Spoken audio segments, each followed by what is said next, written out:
Hey, yo, Neil. Hey, what's up? I got you. Got you, man. R.I.P. Grammy. Free my brother. It's free you till it's backwards.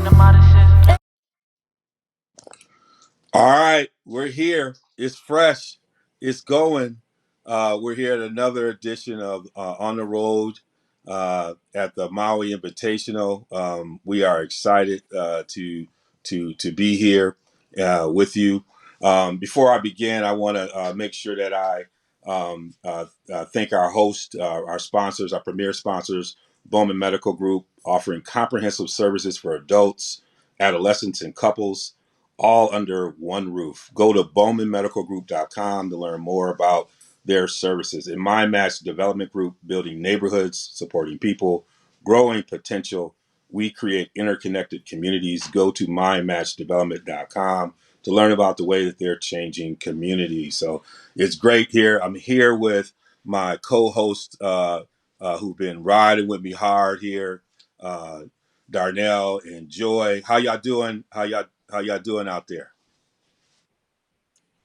Darnell. I'm doing great. Okay, Joy. Joy's out there. How you doing, Joy? I'm doing great. Loving Now, it y'all, in a. y'all long RSG people got to know Joy. So, Joy, go ahead. Y'all know that. Go on, Joy. I'm having a great time in Vegas, out at the Maui Invitational.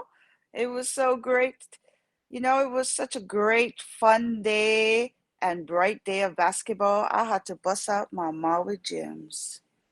You are so excited. What's great about coming to these events is that they have all these little swagger things that you can do at the beginning. And Maui Gym, the sponsors of that, are able to, you got the sunglasses, and Joy is a Maui Gym guru. Like, she's the one, she'll tell you about these. I didn't know nothing about the game, but she took me through, and I got my own. I got to start wearing my, see, the producer. Got to take my glasses off here, put mine on. Boom. Darnell, where's yours? Where's yours, Darnell? Come on. It's somewhere over here. It's somewhere. The youngest trying to figure it all out. Now I can't see. I can't see it. I'm thinking about. I can't. We get some prescription ones coming, so I'll be able to rock those all the way live with y'all. But it's been a great kind of first day on the game, and so we're excited to be here doing what we do and having a lot of fun with this as well. So it's one of those things where we couldn't do it without our sponsors again, without Bowman Medical Group and My Match, who have been great for us. So in our opening segment, as we try to get things going, we have our Reed Insurance Group is sponsoring this opening segment.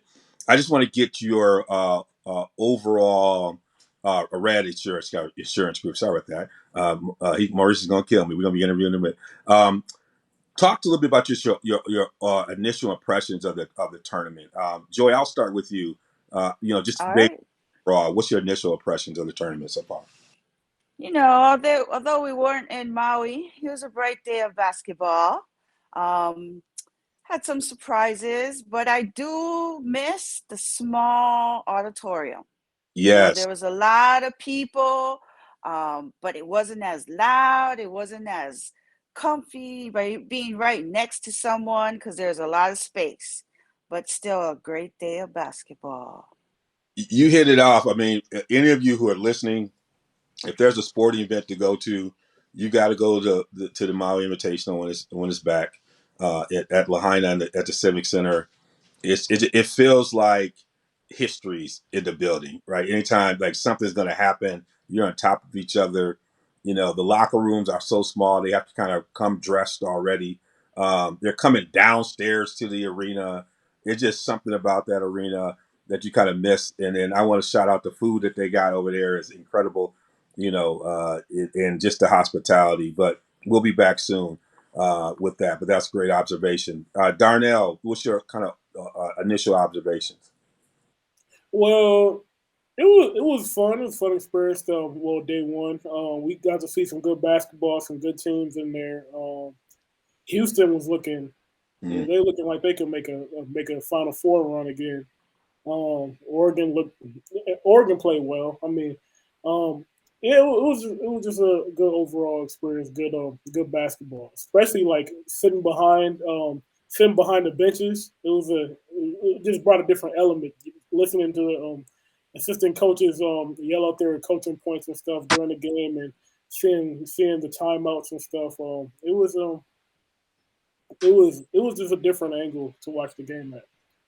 And you got a chance to meet a couple of different folks while you're here. Darnell getting fresh in the game. You had a chance to meet Mike Schmidt and Jay Billis and try to rub shoulders. Right? How was that? Yeah, it was cool because I've been watching Mike Smith stuff for years since he was he always does little film breakdowns. I remember watching his film breakdown on Anthony Edwards when he was in college, and Trey Jones and all those guys from a couple years ago. And then of course I watch the ones that he puts out now. Yeah, I watch those things faithfully. And he's a guy, he knows his stuff. Like, he breaks the game down and he makes it interesting. He makes it digestible for the average basketball fan. So yeah, Mike Smith is one of the best.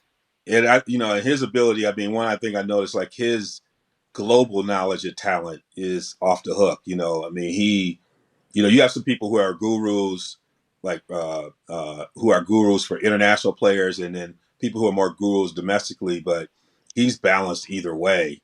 He gives you. I mean, it's like he is living the game. And I'm also happy to see you get a chance to connect with him, because I think you're both nerds, and so it's always good two nerds to get together and kind of get in it. All right, so enough with that. We're going to get into kind of what we saw yesterday. It opened up with the Badgers going against the Aggies of A&M. The Aggies came out the gate, hit him in the mouth, and I was a little nervous about Bucky. Bucky had fans in the building, and they looked like they were staggering. And then they go on this incredible run. They were down, I believe, 31-17 and go on a run into the half. They're leading 35-34. And Johnny Davis is, the young star coming off injury, is made some things happen. But that was a very interesting game. Joy, what were your thoughts, watching both the Aggies and the Badgers? Well, the Aggies came out with a punch. And we thought Wisconsin was knocked out. But they came alive and punched back, because then the Aggies couldn't come back. So it was pretty interesting. Good game, though. I mean, at first we were like, whoa. But good game. But Wisconsin pulled it out, and the Aggies were on the floor. Darnell, you and I were sitting on the side of the floor watching that game. I know we both were like, I don't know, we're behind the Aggies bench, by Texas A&M's bench, and coordinated. Buzz is on Buzz. Buzz got the shirts, he's flexing. Everything worked right. Like he is, like he's like on point. The guys know when to stand up, and you felt like, okay, Buzz has got his team rocking. What did you notice through the course of that game? What I noticed was Wisconsin was able to kind of settle things down and control the tempo more. Well, once they started to defend better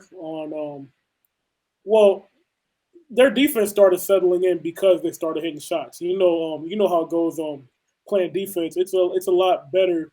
It's a lot easier to defend a team when they have to take the ball out the net. You know what I'm saying? When they have to inbound the ball after a made shot, you can get your defense set up. So it's easier to defend against when your defense is set than defending in transition. And I think that was a difference because their defense was able to get set. They were able to slow down the transition points, and they're able to settle down as well, because at the beginning, Texas A&M was I think they were bothering them a little bit with their pressure, and they were doing some things like they were doing a lot of like trapping and stuff like that, and their Wisconsin was they. I don't want to say they were shocked by it, but it was an adjustment to make. And once they started selling into the game, they were able to find their footing. Yeah, I think initially Texas A&M were playing their game. Mm-hmm. Then Wisconsin took over and played their game. Yeah, and one thing about Wisconsin's a bigger team, so Yeah. they were getting a lot of post ups early, and Texas A&M was doing a good job of doubling and and rotating, just scrambling out of the double team, rotating out. And at the beginning, Wisconsin just wasn't hitting shots, and once the shots started falling, it made you got to make a decision. Do you want to double down and leave the shooter and just kind of try to scramble out of it, or do you want to just leave the post man 1-on-1? And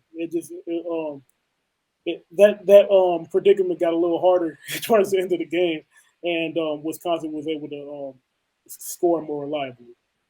Yeah, I thought they had a point. I believe when it was shortly after they were down 31-17. I think assist off Johnny Davis hit Brad Davison for a three, and that kind of got a run. Like you said, they started to get some confidence in the shot, and they normally play well when Brad is scoring from outside, has his confidence going as well, especially with all the new faces they have.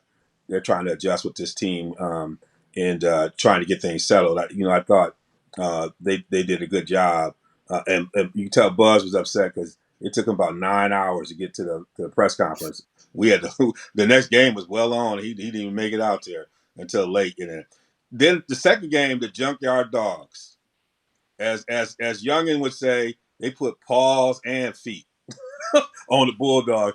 As he said in his halftime thing, what'd you say? What'd you say at the halftime? That was a great statement. You said how you feel about this? I said it's like seeing your favorite dog get hit by a truck, and I didn't know.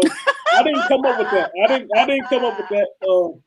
Black Spike fan came up with that a few years ago, and I just stole that. But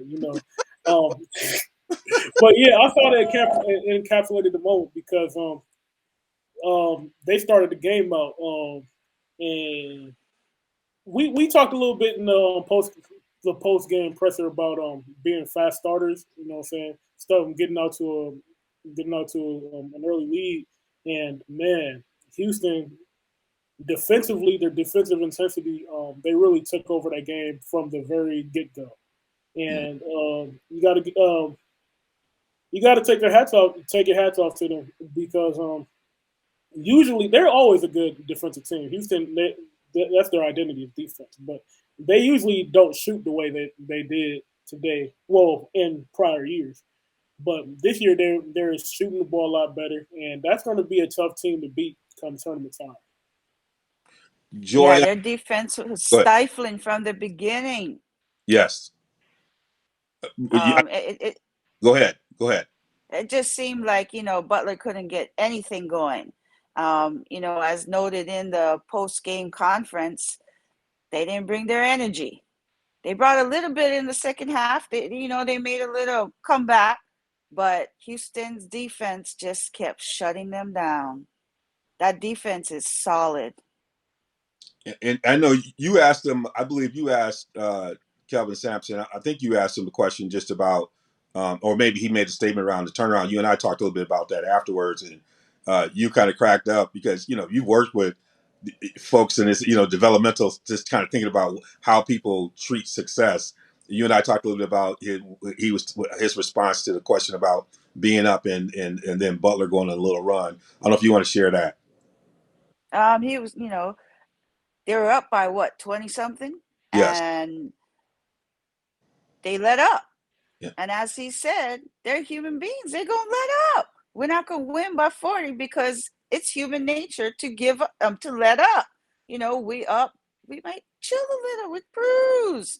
But the funny thing was, he woke their ass up again, and they kept going.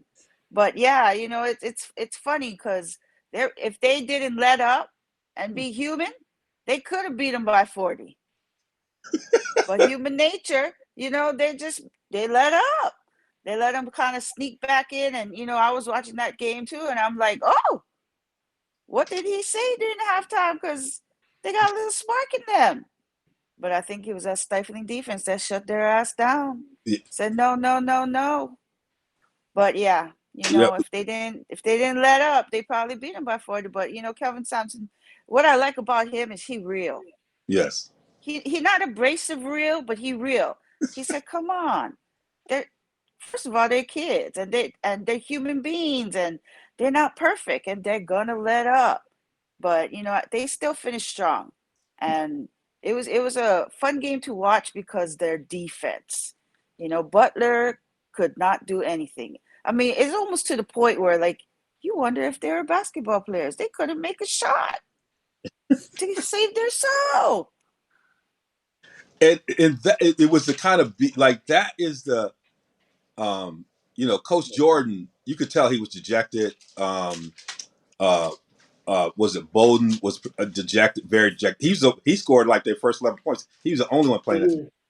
And Darnell, you and I talked about that. And how do you? And we'll get into like looking at it today, but you could tell he had no answers for Houston, and that's a tough place to be in as a coach. Because one of the things he did talk about the energy level, but I mean, you and I were watching it. It was like there were no moves he can make to adjust that.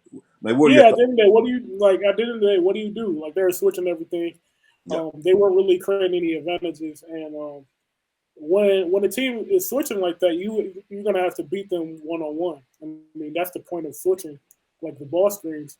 And like you said, Bolden, he was the creator, and he was able to start getting going. But other than that, nobody else could really take their matchup. So that was I think that was the big sticking point there. Yeah, I mean, you got to really look to see who the dogs are right now. That's one of those things, and it's interesting because a coaching friend of mine really get some insight. He said a lot of times young coaches get caught up with so much of the X and O's in their strategy that they forget that part of their practice time is really addressing that issue of energy. Like, and you get that from Kelvin Sampson. They find a balance. They create a competitive nature in practice that is not just about the X and O's, because they realize at a certain point when you're playing against great teams going to take away the first or second thing you do. Then you got to figure out, do you got to kind of cast that just compete, right? I think Gino's done that with UConn, and I think Don Staley's done that with South Carolina. Some of these great teams, when they play each other, at some point, do you got the dogs that just figure out how to win? And I think he was looking out on the floor saying, where are my dogs at? Right, literally. Bulldogs, the only dog I saw was the mascot. And so that's the gut check time. And what's great about this tournament, you don't have a lot of time to turn around. Them dogs got to wake up quick. And so they play the first game today at 11:30. They play an hour and a half. They don't have a lot of time. He better give us some dog biscuits for breakfast or something. But somebody's got to get up. That's a hard thing to coach. You can coach turnovers. You can coach like technical things. It's hard when you're coaching. You got to figure out if you got dogs. And so that's the part that's really crazy about that. Well, Darnell, we'll get you on this because you were the main guy, covered on this one with Oregon and Chaminade, the Silver Swords. I can hardly ever say that thing. I was about to say, I looked at that, I was like, what school are you talking about? Yeah. versus Silver. Yeah. I put up that stuff. I'm confused. You probably didn't pay attention to it. But, it's Chaminade is great because historically, that's what's so great about it. You got to have a host team. They've been a host, but since this has been taken over by ESPN, they don't play every year. They play every other year, and it's good that for once they get to travel.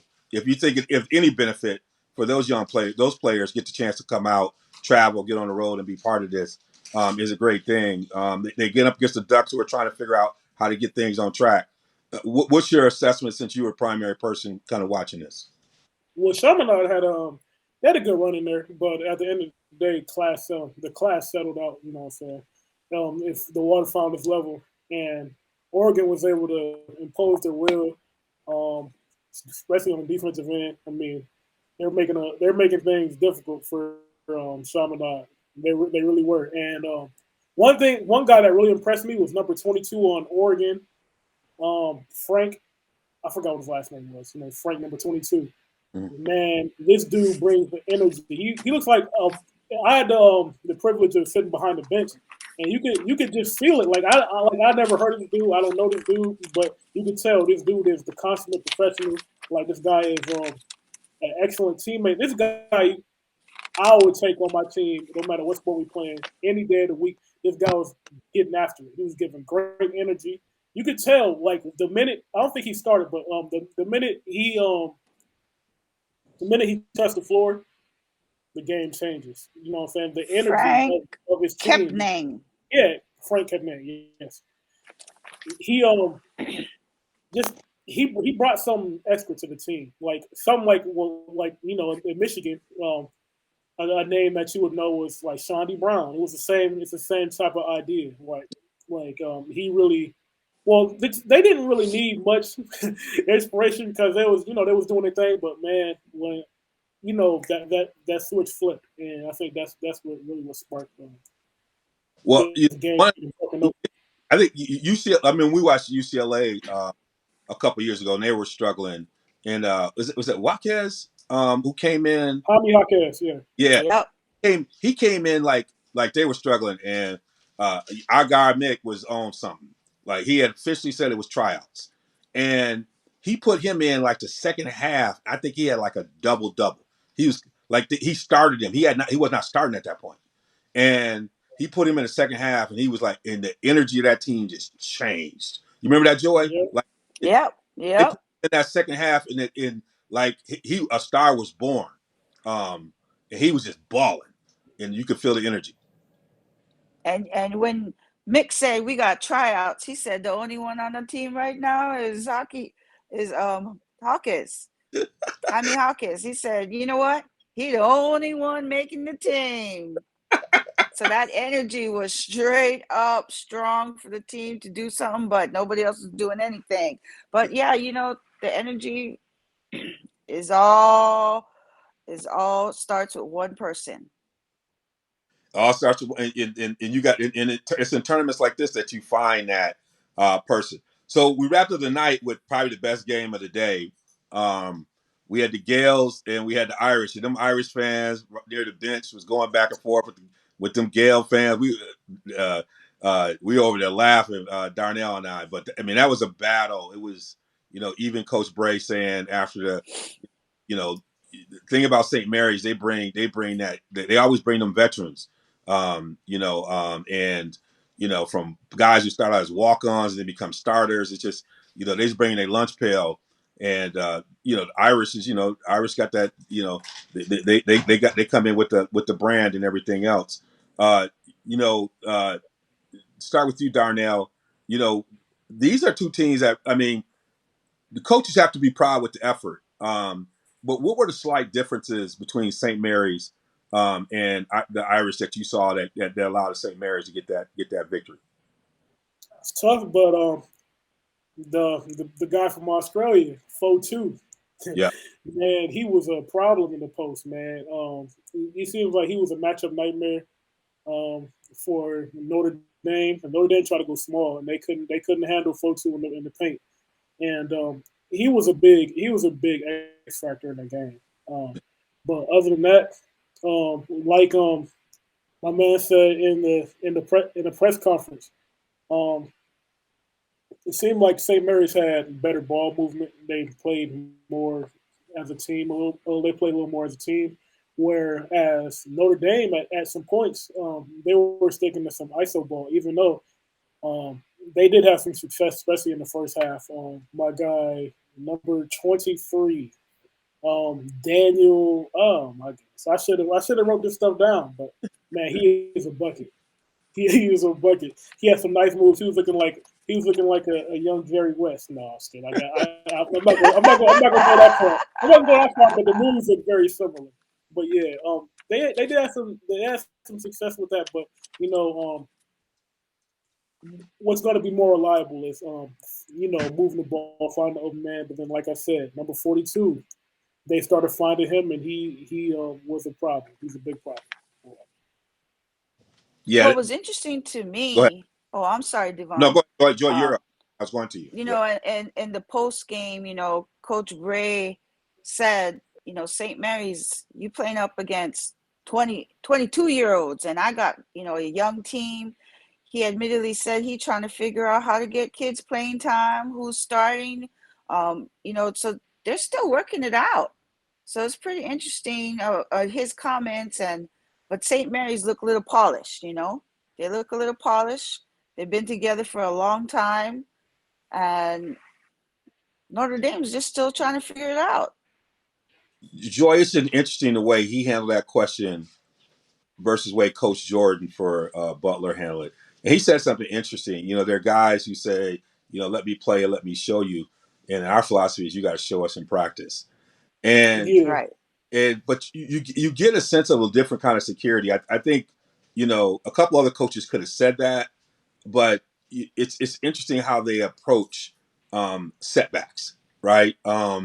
And Coach Bray just seemed to be real easy in his skin around this. Like, we're gonna get there, we're gonna find this out, but maybe obviously Coach Jordan was on the end of a Hail Mary, a haymaker. They went down like they went against Tyson Fury, or Wilder, I would say. So I know he probably was reacting a little bit different, but it was just interesting to see how they characterized their team's ability to like rebound a little bit. Did you notice that ease that some of these coaches did when the losing coaches in terms of who handled that pressure, knowing that they only had less than 24 hours to turn around? You talking to me? Darnell, But I think. yeah. Oh, okay, yeah. Coach Bray, I think he handled it. I think he handled it pretty well. But other than that, for the Texas A&M, Coach Bray, I think he handled it the best out of it. Yeah, he Well, probably the best. And the reason why I say that because you find some things out. There's some teams that are going to get off the mat and start winning, and there's some teams who ain't going to win here. That's going to be a tough thing. Like, that's what's so difficult about this tournament. It can happen quick. You can go 3 straight losses, and you don't want to be that. Like, today's press conferences are going to be interesting for the people who lose, especially who are already on that losers bracket. Some tensions going to go up because you're not going to want to go home 0 for 3 in this tournament. So we'll get a sense of how these people handle these transitions. Look until today. We got interesting matchups happening today. I'll pull this all down here so I can get my rundown together. We got our first game, the Texas A&M and Butler. Yeah. That gonna be interesting because what you just said.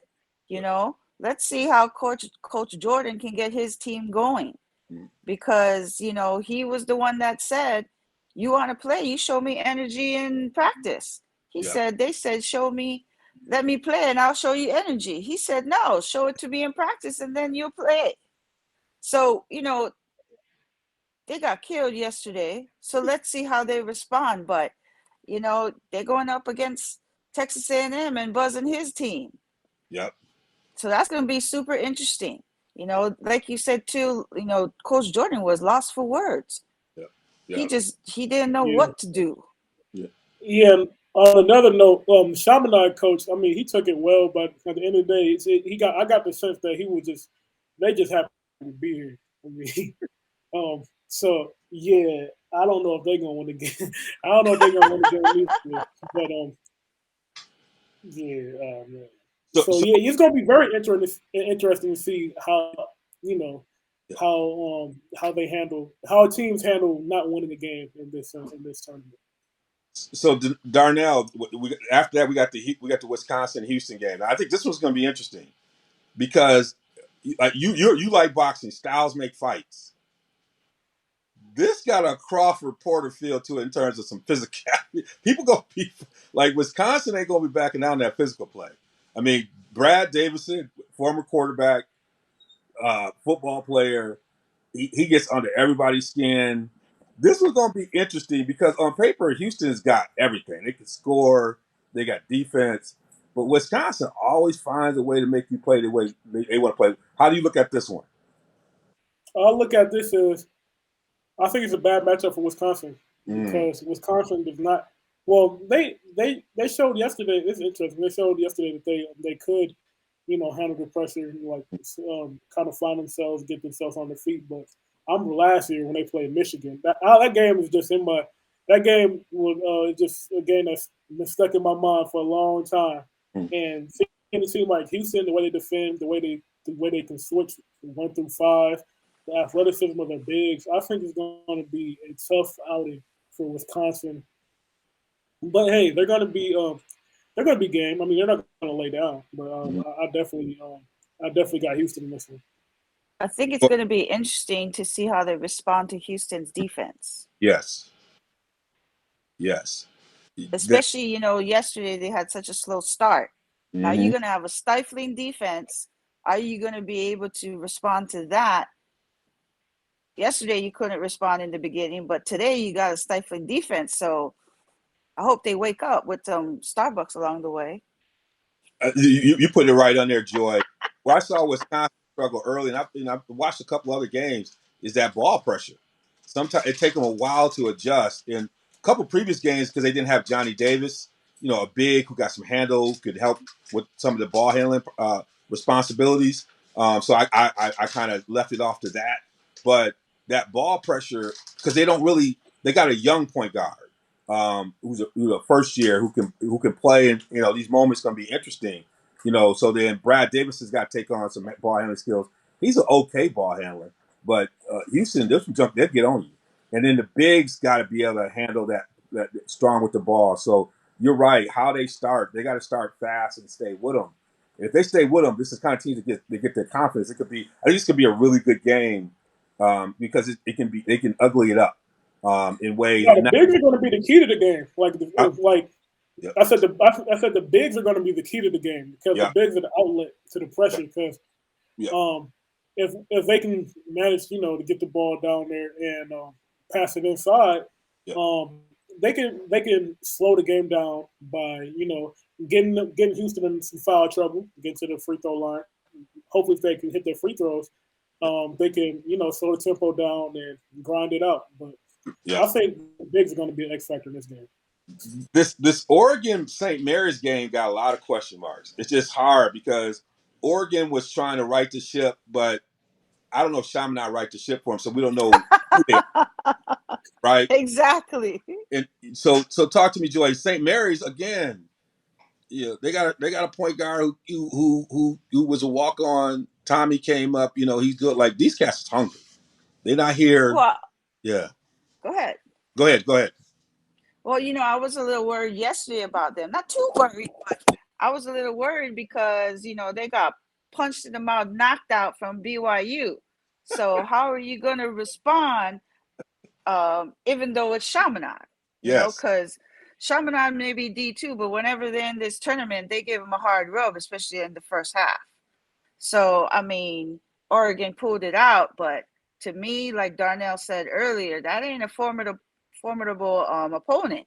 So this is the question mark game because St. Mary's gonna come out. They even brought their crowd, Yes. so they're gonna come out gunning, and this is where Oregon needs to respond with their, as the word of the tournament, your energy. You gonna bring the right energy. Are you gonna get knocked out again by St. Mary's? I think it's going to be very important to see how Oregon responds today. They're probably relieved they won yesterday, but it wasn't like a knockout, drag out, win. But the numbers kind of say it, but I don't think so, So I think today is going to be where Oregon has to put up or shut up. Yeah. This is how they fools go. How they Yeah. fools go. Because Oregon, the kind of team that might take some people's money in March. See, y'all got to watch this. Y'all got to watch this tournament to see. Some people might have them in the bracket. They get real sexy. I think they might sneak into the Elite Eight, and then your lunch money's gone. So y'all be the watch. You got to watch Oregon, boy. They'll court you, get you going. They look good. They'll start warming up, and then they'll set you up. Kind of like them Dallas Cowboys. All right. Oh, I Hey. forgot. I got a Cowboy. Well, you a Cowboys fan? Wait a minute. Wait a Uh-oh. Hey. We minute. Let's keep it at yeah. basketball here. We bringing too much to the table right now. I digress. Chaminade Notre Dame. I think if there's a game for Chaminade to win, because that second game, we watched them. Notre Dame better come in here right. Chaminade used to get in here. They get shocked in that first game a little bit. They usually against a top seed. Then they just said, "We here." and they have put together that game 2 is what you got to watch out for Chaminade. And so, obviously Notre Dame's going to be a heavy favorite, but they not invincible. Oh no. And guess what? Chaminade ain't got nothing to lose. Nothing. And it's what they say about playing a team ain't got nothing to lose. That's right. You better come with your lunch pail. You better get them. You better knock them out early and keep it moving. And it's kind of scary because Notre Dame's still trying to find their identity. Yes. And he's still trying to work his rotations. Yep. In this kind of game, if it stayed close for a long time, you start feeling the pressure a little bit. It's gonna be an interesting one. Because Chaminade always struggles. They usually play a top team in that first game. But they usually try to sell. They usually sell in these second, third games. They're much more competitive games for them when you watch them play for a Division II team. All right, y'all. So when you're in the loser bracket, the winning in the losers bracket is getting to that battle for the third place game, whether you get third or fourth place.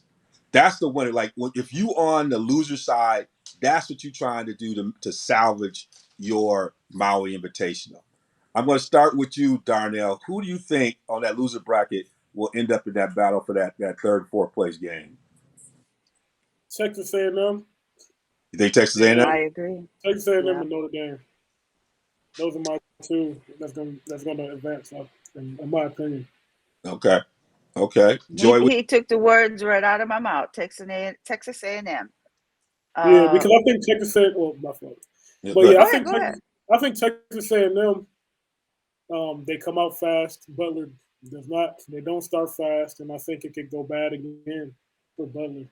And I think Butler is not as good of a team as Wisconsin is, and I think Texas A&M will be able to hold on once they get ahead. Joy, looking at this first day, who do you think going to be in that championship game when we're hanging out watching here on the phone? I got to take the gimme, Houston. They're looking pretty fine with this tournament. I think it's going to be Houston. I think Darnell's probably on the same side of that. You think Houston? Houston was my pick before the tournament, but yeah, they didn't do anything to mess it up. And now I don't see anybody else that's going. We had you on Texas A&M, but I think you had digressed. No, I didn't say Texas A&M was going to win the whole thing. I said Texas A&M was going to win the game. Oh, okay. All right. No, I wasn't going to say Texas A&M. No. I was going to say I said Texas A&M was going to beat Wisconsin. All right, now they didn't beat Wisconsin, but we started out strong. We'll throw a shout out to our producer Lehua because she said she thought she heard that you said they were going to win it all, but we she's a dope producer. So, but I want to say this, I want to thank y'all for joining us for the review of day one here. Once again, we want to thank our sponsors, Bowman Medical Group and My Match Development, and our segment sponsor today, Red Insurance Group, for being us. We look forward to check us out at Real Sports Guys on all social media platforms. We're giving updates throughout the day, and then we'll do another recap in day two. We're getting ready to get over to the arena for another great day of basketball. I hope you enjoy your day of basketball with us. It's always good. We'll see you, as I always say, on the other side. Ready for the day the Lord called on me. The model shit, man, they all on me. I can't hear this break from Hey, yo, Neil. Hey, what's up? I got you. Got you, man. R.I.P. Grammy. Free my brother.